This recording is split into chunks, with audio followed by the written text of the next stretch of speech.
경제와 투자를 보는 경제와 투자를 깊이 있게 보는 시선 딥사이트 시간입니다. 코스피가 다행히 급락세가 좀 멈추고요. 올라왔지만 여전히 성장에 대한 기대치에 못 미치는 환경들, 또 리오프닝, 또 물가가 오르는 게 최근에 가장 큰 걱정들입니다. 이런 환경에서 투자자들은 어떻게 전략을 짜야 될지, 인플레 시대를 어떻게 대비하면 좋을지 오늘 신한은행 IPS그룹 오건영 부부장님 함께하겠습니다. 어서 오십시오. 네, 안녕하십니까. 그러게 말입니다. 투자라고 하는 게 늘 걱정의 담벼락을 타고 걱정 없는 날이 없습니다. 네.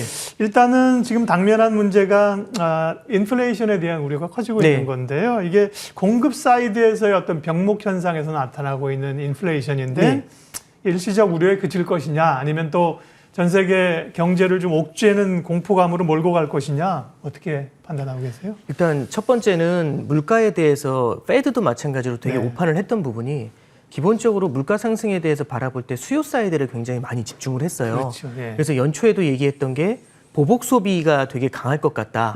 그리고 경기 부양책으로 1,400달러씩 이제 수표를 갖다가 주었을 때는 그럴 때 이제 수요가 폭발을 하면서 수요 사이드에서 물가 상승이 나타날 것 같다. 네. 여기에 이제 집중을 했는데 마지막으로 한 가지 본 게 이제 공급망의 이슈다라고 봤습니다. 근데 앞서 말씀드렸던 것처럼 보복 소비라는 건 사실 보복도 한두 번 하니까 이것도 일시적인 부분이지 않습니까? 네, 그렇죠. 그리고 두 번째는 이제 경기 부양책에 의한 그 1,400달러 수표를 지난 3월 달에 줬으니까요. 한 6, 7월 달 넘어가면서부터는 그 약발이 어느 정도는 좀 많이 약해지는 모습이었어요. 그럼 수요 사이드에서의 물가 상승 압력이 낮아지는 거는 일시적이라는 말을 뒷받침하는데 맞는데, 문제는 이제 공급 사이드에서 그렇죠. 연준조차 예측하지 못했던 부분이 이런 거죠. 수요가 강한데 공급이 약하지 않습니까? 수표를 찍어주면 그 다음날 바로 쓸 수 있지만 공급 사이드에선 공장을 다시 돌리려면 시차가 조금 필요할 겁니다. 그래서 시차가 필요할 뿐이지 어쨌든 공장을 돌리게 되면 된다라고 생각을 했는데 여기서 조금 이제 문제가 커지는 것 같습니다. 첫 번째는 이런 거겠죠. 지난 10여 년 동안에 워낙에 기업들도 저성장 국면을 겪다 보니까 약간의 불확실성에도 되게 민감하게 반응하는 거죠. 그래서 수요가 뛰어올랐다고 해가지고 바로 공급을 확 늘려버리는 그런 것들보다는 되게 신중한 모습들을 보이다 보니까 공급 쪽에서의 따라오는 속도가 좀 느리다는 면, 이게 첫 번째였던 것 같습니다. 두 번째는 과거하고는 공급 그 측면에서의 환경이 좀 바뀐 게 2018년에는 미중 무역 분쟁이라는 게 있었지 않습니까? 그래서 관세 부과도 나타나 있고요.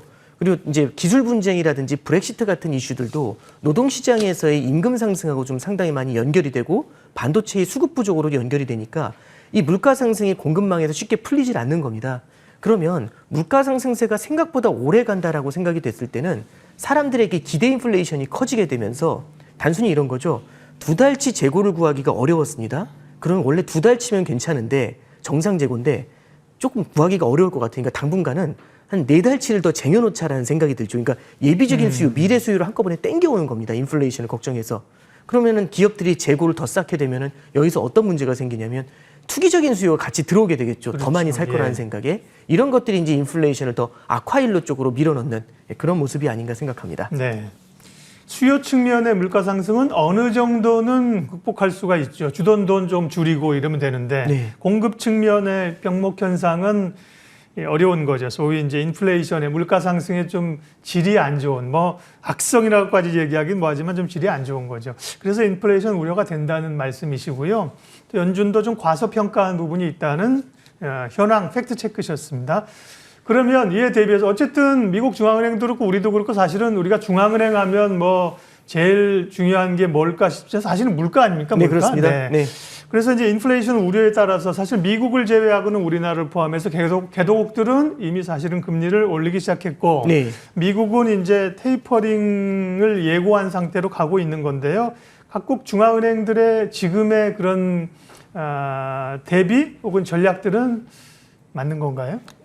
이제 맞다 틀리다는 말씀보다도 일단은 물가 상승에 대한 기대 심리가 너무 걷잡을 수 없이 커지게 되면 고삐 풀린 망아지처럼 튀어 올라갈 수가 있거든요. 그래서 이제 연준 같은 경우도 금리 이제 예전에는 테이퍼링에 대해서도 천천히, 금리 인상도 천천히 이렇게 얘기를 하다가 이게 전체적으로 땡겨오려는 듯한 그런 모습을 보이고 있습니다. 그리고 ECB 같은 경우도, 유럽 중앙은행 같은 경우도 아직 물가가 아주 많이 뛰지는 않았지만은 PPP라고 해가지고 긴급 유동성 공급하는 게 있었거든요. 아마 12월 정도에는 그걸 좀 철회하지 않을까 싶고요. 재미있는 거는 물가를 잡는 방법은 두 가지가 있습니다. 중앙은행이. 첫 번째는 금리를 인상해서 잡는 예. 방법이 있고요. 그 다음에 통화 가치를 절상을 해서 이렇게 해서 잡는 방법이 있는데 지난주에 싱가포르 같은 경우도 3년 만에 처음으로 이제 그 환율을 절상하려고 하는 그런 의도를 좀 보이게 되죠. 그래서 이제 통화의 절상을 통해서 물가를 좀 억제하려는 이제 그런 의도들을 보입니다. 마지막으로 하나 말씀드리면 이런 상황에서도 일본 같은 경우는 지금 물가가 그렇게 많이 올라가는 모습을 보이지 않고 있거든요. 그러다 보니까 상대적으로 일본 중앙은행 같은 경우는 좀 여유가 있는 편이고요. 그럼 다른 나라들은 금리 상승이 좀 빨리 일어날 것 같은데 일본 같은 경우는 금리 상승이 늦는다고 하면 금리 차가 벌어지게 되겠죠. 네. 이런 것들이 이제 엔화의 약세하고도 맞물려 나가는 모습을 보일 수 있습니다. 예. 각국 중앙은행들의 최근에 그 스탠스가 옳은 것이냐, 제가 이렇게 여쭤본 것은 이게 공급 측면에서 물가가 오르는 요인들을 금리 상승으로 잡는 게 맞는 거냐, 이런 좀 논란이 있어서 이제 그랬던 건데요. 네. 근데 미국이나 기축통화국이 아닌 경우는 선택이 없는 거죠. 네, 그나마 할 그렇습니다. 수 있는 게 금리를 올리는 것들인데 우리 한국은행도 아시는 것처럼 금리 한번 올렸고 10월 달에는 멈칫했고 11월에 다시 좀 추가 금리 인상을 지금 어느 정도 예고하지 않았습니까? 네, 그런 것들이 국내 증시에는 지금 얼마나 좀 내년엔 또 계속 올릴 걸로 시장에서는 예측을 하고 있더군요. 네. 어느 정도까지 올릴 걸로 보시고 국내 증시 미치는 영향은 어떨까요? 네, 일단 되게 그 중요한 포인트를 네. 좀 짚어주셨는데요. 지금 이제 기본적으로 11월 달에 금리 인상을 갖다가 어느 정도는 좀 예고를 해놓은 상태고요. 네. 시장도 어느 정도는 좀 인지를 좀 하고 있습니다. 많은 분들도 거기에 대해서는 어느 정도는 시장에서 선반영을 하고 있다라고 이제 볼 수가 있는데 네. 금리 인상보다 더 중요한 거는 한은에서 기준금리 인상 사이클에 들어갔다는 표현을 쓴 게 되게 중요하다고 봐요. 그럼 사이클이라는 얘기는 앞서 말씀해 주신 것처럼 이번 금리 인상이 끝나는 게 아니라 그렇죠. 내년에도 기준금리 인상이 계속해서 이어질 것이다. 이제 이런 생각들을 하게 되는 거죠. 근데 기본적으로 어느 정도 레벨이냐? 사실은 지금 시장에서 이제 봤었던 거는 이런 겁니다. 과거에 보면은 08년도의 기준금리 고점이 5.25였어요. 네. 그리고 2011년도의 기준금리 고점이 3.25였습니다. 그 다음 기준금리 고점이 2018년도, 19년도에 한 번씩 올리면서 2017년도, 18년도에 한 번씩 올리면서 네. 1.75%가 고점이었습니다. 그러다가 코로나 사태를 만나면서 금리가 이제 0.5까지 낮아진 거죠. 그런 다음에 다음 인상 사이클에 들어온 건데 그럼 과거의 인상 사이클을 봤었을 네. 때 5.25, 3.25, 1.75면 계속해서 이 천장이 내려오는 모습이지 네. 않습니까? 그럼 이번에도 1.75보다는 좀 낮은 수준에서 형성되지 않겠냐. 현재 시장에서 기대하는 거는 1.5% 정도가 컨센서스로는 잡혀 있어요. 네. 근데 다만 과거하고 약간 좀 달라진 부분은 2017년도와 달라진 부분은 지금 그때보다 물가 상승 압력이 좀 높다라는 부분이 있죠. 이렇게 됐었을 때는 예전엔 보지 못했었던 레벨로 기준금리가 더 올라갈 수 있다는 기대가 혹시라도 형성될 수가 있고요. 네. 이렇게 됐었을 때는 지금 1.5에서 조금 더 올라가는 모습이 나타날 수도 있지 않나. 이제 이런 부분들이 시장에서는 좀 관심거리가 될 것 같습니다. 네. 그리고 이제 금리가 시장의 예상보다 좀 많이 올라가게 된다면 시장에서는 이 기대감이 꺾이죠. 계속해서 낮은 수준으로 금리가 머무를 것이다라는 그 기대감이 계속 한 번씩 충격을 받으면서 깨지지 않습니까? 그럼 적어도 이제 영끌이라든지 아니면 과도한 레버리지를 통해 가지고 자산 시장에 투자했던 그런 모습들이 약간 좀 흔들리는 그런 부분 정도에서 영향을 볼 수 있을 것 같습니다. 네. 말씀하신 기준이라면 그 전보다는 그 상단 레벨이 낮은 상황임에도 불구하고 지금 네. 0.75 아닙니까? 네, 그렇습니다. 그러면 한 11월에 한 번, 내년에 한 차례 내지 두 차례 정도까지 더 올라갈 수도 그럼 있다. 1.5가 되죠. 시장에서는 반영을 하고 있는 거고요. 그랬을 경우에 이제 금리를 올렸을 경우에 성장률에 미치는 영향, 그다음 말씀하신 자산 가격, 환율 이런 것들인데요. 일단 성장률에 대한 거는 어느 정도는 좀 방어할 수 있다고 생각하니까 올리는 것일 것이고, 네. 자산 가격이 이제 좀 걱정이, 부동산이나 주식이 걱정이 되고요. 환율은 어떻게 되는 겁니까? 이런 기조에서는 최근에 이제 원화 약세가 계속 문제가 좀 됐었잖아요. 예. 지금 이제 우리나라 환율을 끌어올리는 요인은 네. 국내 요인보다는 해외 요인이 좀 크다라고 보고요. 예. 시장에서 예상하지 못했었던 속도로 테이퍼링하고 그 다음에 이제 미국의 금리 인상 속도가 빨라질 거란 예상이 나오니까 이제 네. 문제가 되는데요. 달러가 강세로 네, 가고. 그렇습니다. 예. 참고로 보시면은 이제 연준의 이제 선물 시장에서 반영된 내년 9월 금리 인상 확률이 60%를 넘어서 있는 상태입니다. 네. 이 정도를 본다면은 원래는 내후년 정도가 그렇죠. 컨센서스였는데 이 컨센서스가 앞으로 땡겨온다는 거죠. 그럼 시장에서 생각했던 것보다 기대했던 것보다 빨라진다라는 게 상당히 하나의 충격처럼 느껴질 겁니다. 그러면 미국의 금리가 올라간다는 건 그만큼 달러의 강세로 이어질 수가 있는 거죠. 그러다 보니까 이제 요즘 이런 말씀들이 좀 많이 나와요. 환율이 지금 1,200원을 한번 찍었는데 금리 인상하기 전에도 벌써 테이퍼링 시작하기 전에도 이 정도면 테이퍼링하고 금리 인상하면 1,300, 1,400 이제 뚜껑 열리는 거 아니냐 이제 이런 얘기까지 이제 나오고 있는데 일단 저는 기본적으로 보고 있는 게 이런 겁니다. 지금 1,200원은요. 내년에 금리 인상이 빨라질 거라는 부분은 어느 정도는 반영했다. 선반영을 하고 있다는 걸 좀 우리가 생각을 좀 해볼 수가 있겠죠. 참고로 말씀드리면 테이퍼링과 금리 인상이 이제 연속으로 이어졌었던 14년도 같은 케이스도 원달러 환율이 1,000원까지 내려갔었던 경험이 있습니다. 너무나 빠르게 선반영을 하면 네. 이걸 되돌리는 과정들도 있겠죠. 그리고 두 번째는 너무 이제 신흥국의 성장에 대해서 최근에 헝다 이슈 때문에 그런데 이런 것들 때문에 신흥국의 성장에 대해서 너무 좀 이렇게 비관적으로 바라보는 부분이 있죠. 그럼 미국의 성장만이 돋보이게 되고 이거는 달러 강세에도 어느 정도 영향을 줍니다.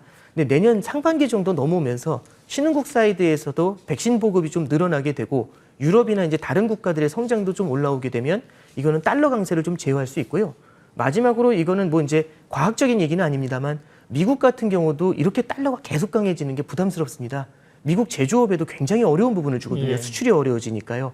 그래서 너무 달러가 일방적인 강세를 보이게 됐을 땐 어김없이 하는 행동이 이제 환율 보고서나 이런 것들을 통해서 다른 국가들한테 무제한적인 달러 강세, 그러니까 다른 국가들이 통화를 갖다가 약세로 가져가는 것에 대해서 계속해서 억제를 하는 그런 모습들을 보이게 되겠죠. 그래서 환율이 마구 올라간다 이런 것들보다는 당분간은 상승 압력을 받겠지만 네. 그 상승 압력이 뭐 생각했던 것처럼 아주 크지는 않을 것 같다. 이제 그렇게 말씀드려봅니다. 네, 신한은행 오건영 부부장님과 우리가 당면하고 있는 지금 뭐 오늘 뭐 수급이 어떠냐 이게 아니라 오늘 외국인이 얼마를 샀느냐 팔았느냐가 아니라 좀 긴 흐름의 경제 추세 변화들을 보면서 대응 전략을 세우고 있습니다.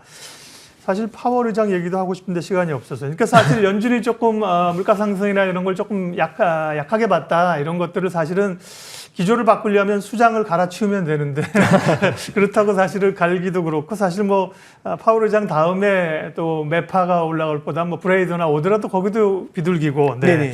그 얘기는 죄송하지만 못하겠습니다. 예, 지금 아파트 정리하면 어쨌든 물가는 상당히 좀 우려 수준으로 간다는 거고요.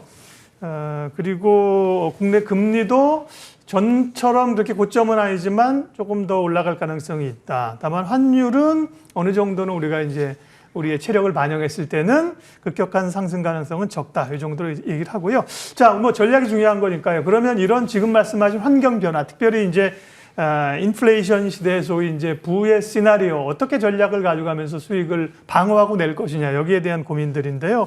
두 가지 키워드 성장과 물가 두 가지 키워드를 잘 봐야 된다고 말씀하셨습니다. 네. 네. 일단 우리가 이걸 좀 볼 필요가 있는데 네. 성장과 물가라는 키워드를 봐야 되는 게 네. 이제 중앙은행에서 바라보는 거는 성장하고 물가를 특히 이제 연준 같은 경우는 이 그렇죠. 두 가지를 같이 가져가려고 해요. 두 말 토끼죠. 예. 그렇습니다. 근데 이게 예전에는 크게 문제가 안 됐던 게 성장하고 물가는 일반적으로 같은 방향으로 움직입니다. 성장이 좋아지면은 수요가 늘어나게 되고요. 수요가 늘어나면 물가가 오르죠. 그러니까 성장이 좋아지면 물가가 오릅니다. 네. 반대로 너무 많이 오른 물가가 성장을 짓누르게 됩니다. 그럼 성장이 둔화가 되면은 수요가 둔화가 되고요. 이는 물가를 갖다 떨어뜨린 요인이 되죠. 그래서 고성장 고물가가 같이 페어로 붙어 다니고 네. 저성장 저물가가 같은 페어로 붙어 다녀요. 이럴 때는 중앙은행이 정책을 쓸 때 제한이 없습니다. 왜냐하면 저성장 저물가 상황에서는 성장을 부양하기 위해 돈을 뿌립니다. 돈을 뿌리면 너무 많은 화폐의 공급 때문에 화폐 가치가 폭락을 하면서 물가가 튀어오르는 게 문제인데 물가가 오를 거라는 기대가 거의 없기 때문에 이때는 중앙은행이 작년에 보셨던 것처럼 무제한 양적 완화 이런 것들도 가능한 거거든요. 네. 근데 지금 상황이 좀 애매합니다. 성장이 둔화되는 모습을 보이고 있고 물가가 올라가는 모습을 보이고 있죠. 이렇게 되면 성장에 초점을 맞추게 되면 금리를 인하해야 되고요. 물가에 초점을 맞추면 금리를 인상해야 됩니다. 그런데 이때는 이제 파월 의장이 연초에는 뭐라고 얘기했냐면 물가 상승은 일시적이다 이렇게 얘기를 해요. 예. 일시적이라는 얘기는 얘는 물가 상승이 아니라 그냥 잠깐 이럴 뿐이야. 잠깐 이례적인 거니까 신경 쓰지 마세요. 그러면 이 얘기인즉슨 여태까지 물가가 오르더라도 중앙은행이 크게 아이돈 케어하겠다라는 얘기였던 거거든요. 근데 최근에 나오는 얘기는 물가 상승이 내년까지도 이어질 수 있다라는 얘기를 하거든요. 그럼 이건 일시적이라고 얘기하기는 좀 어렵고요. 시장도 그걸 판단한 겁니다. 중앙은행이 저 정도 얘기를 할 정도면. 그러면 성장과 물가가 두 가지가 양쪽에서 공격으로 들어오는 겁니다. 그러니까 전선이 양쪽으로 펼쳐지는 거죠.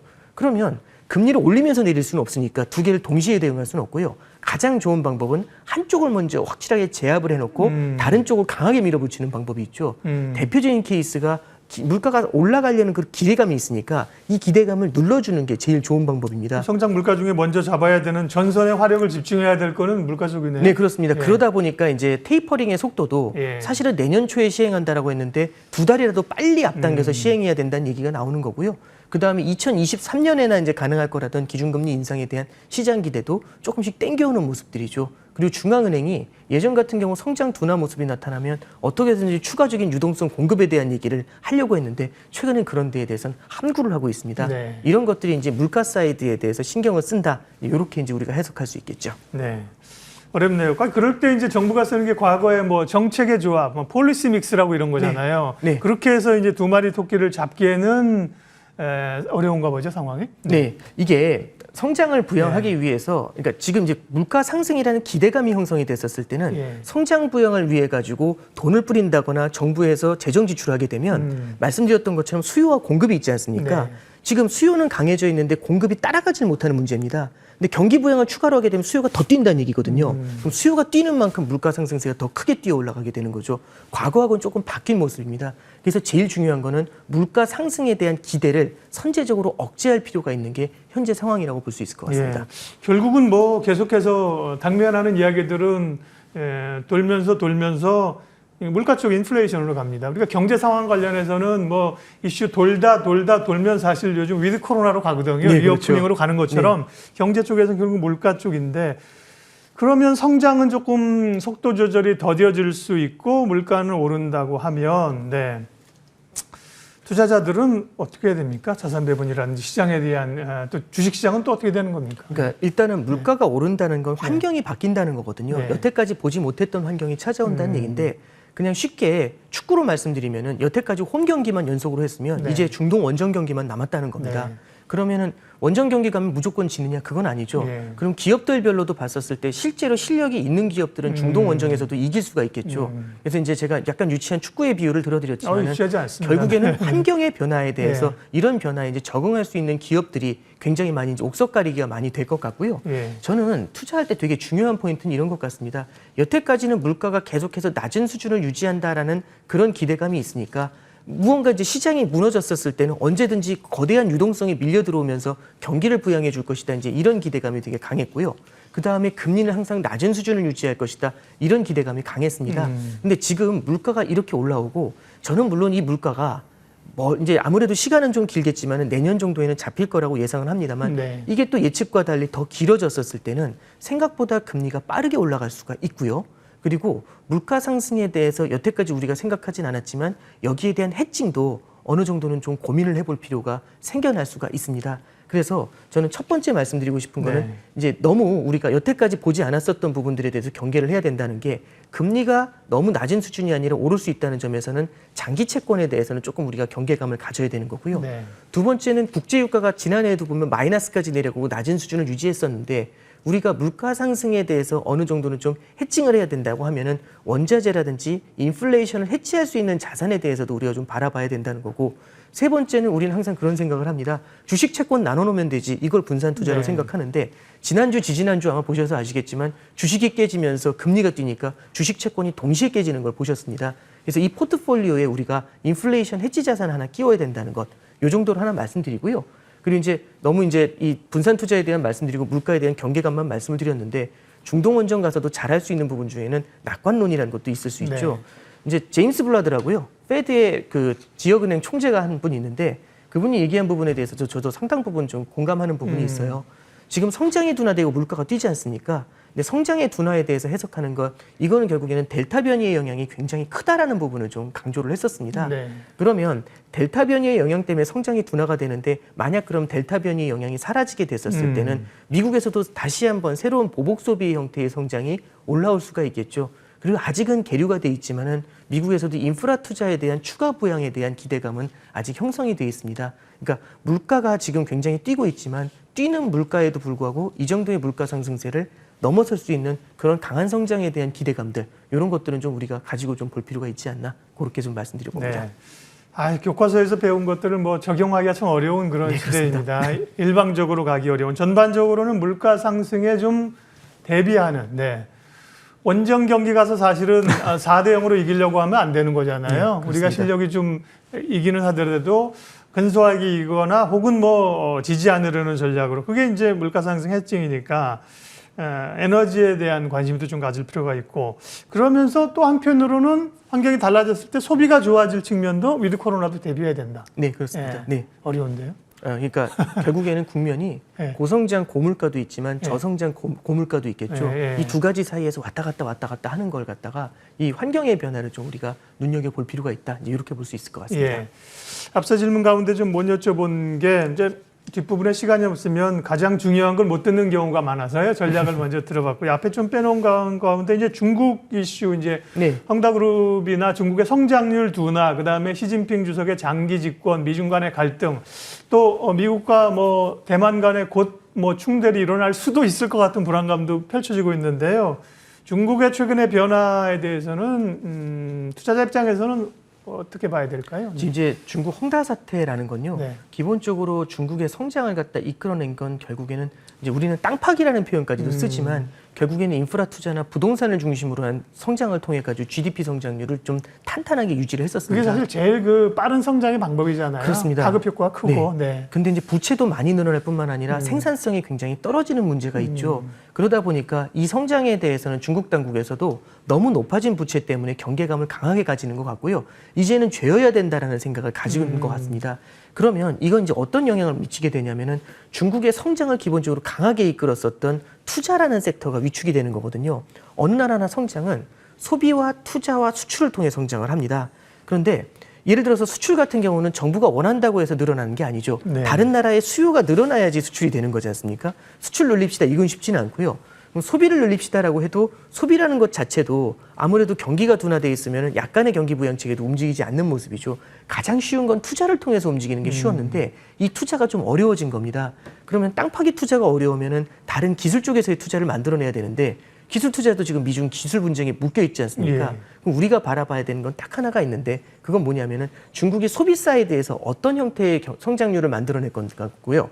그러다 보면 이제 우리가 중국의 이제 지준율 인하와 같은 새로운 형태의 경기 부양에 대한 기대감을 좀 가져볼 필요가 있지 않나. 그 정도로 일단 정리해드려봅니다. 굉장히 좋은 인사이트 있습니다. 중국에 이제 우려들이 있는데 우려 가운데 어떤 변화가 나타날 것인가에 대한 인사이트까지 주셨네요. 딥사이트는 머니투데이 방송 유튜브를 통해서 이 내용들을 다시 확인하실 수 있으니까요. 한 번씩 더 좀 들으시면 어려운 상황에서 길을 잡는 데 도움이 되시지 않을까 싶습니다. 오늘은 신한은행 IPS그룹 오건영 부부장님과 함께 인플레 시대에 어떻게 투자자들은 대비할 것인가에 대해서 말씀 나눴습니다. 도움 말씀 고맙습니다. 감사합니다.